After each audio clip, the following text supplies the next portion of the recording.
Yo brother, it's crack lacking. So I'm sure that you found out by doing your little Googling already that tendonitis is when there's an issue at where the muscle attaches to bone. That's where the tendon is. And if there's some inflammation there, it can be painful, and it can be caused by people using a bit too much weight and having a lot of repetitive strains. But it's just unlikely.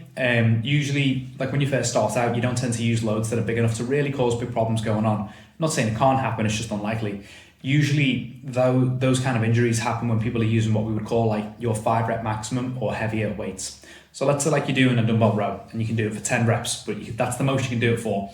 That would be your 10 rep maximum. If you were using a much heavier weight that you can only do 5 times, that would be your 5 rep maximum. And anything down from 5 is usually so heavy that tends to be the kind of weight that causes people problems. What it more likely is as we said, either the tissue around the area is just a little bit inflamed or sticky and can just get massaged out, and that'll like really help to ease it. And the other thing is that we might need to do some form tweaks so that you've got stronger positions when you do certain exercises. Because all the exercises that you do are what we call compound movements. And a compound movement means that a lot of muscles get involved at once. However, if your technique isn't quite right, then you might have some more muscles taking load than what they should be. So it might be that your grip gets overly taxed. It could be any muscle that goes on, really, depending on what the exercise is. But there's a few little principal things that we can do with your joints, like little cues that we can do first in your joints to promote better support in an exercise. And a really good one for all upper body exercises is focusing on pulling the shoulder blade back and down. If you look at your shoulders, they can move forward, they can move up, they can move back, and they can move down. And if we pull them back and down, that flattens out your scapula, which is like a bone in the back of your shoulder, and it incorporates a lot of muscles to get pulled into the right position to your upper back, and they help to give support to your arms. So whatever kind of position it is that I'm in, whether my arms are out there, whether my arms are down here, if I pull my shoulder blades back and down, and then I get into my position, I'm gonna have a lot more support going through that arm. But of course you can play with different other things as well, like, you can play with different other things, whatever. Like you said, you can put your hands out a little bit further, you can put your hands in closer and see if any of those things feels more comfortable for you. You can reduce the tension on your fingers by doing things like turning your wrists out towards the side. That tends to be a little bit more comfortable for some people.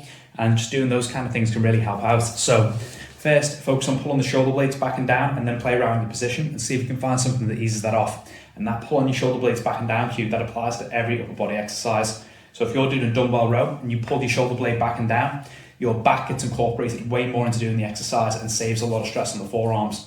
So whether you're doing it in a dumbbell row, whether you're doing it in a shoulder press, whatever exercise you're doing it in, back and down, and that gives you some more support. So one of the other things that we can do is we can try and ease the muscles that are around your forearm by doing a really, really, really big bitch of a stretch. So there's my wall.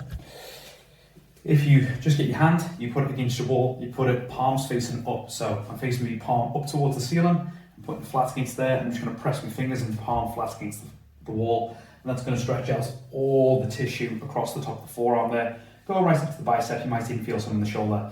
It can feel pretty painful getting your hand up that high initially, so you can start off lower and just build it up as time goes by. And holding that for anything between about 30 and 90 seconds is going to have a big impact on there.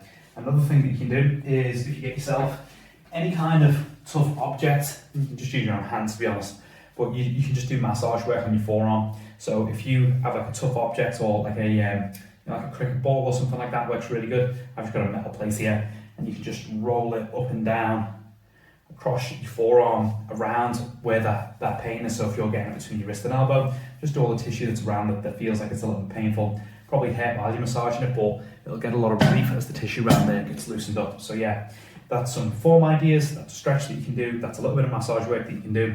Give those a go and see if it eases you off at all there, buddy. Loads of love.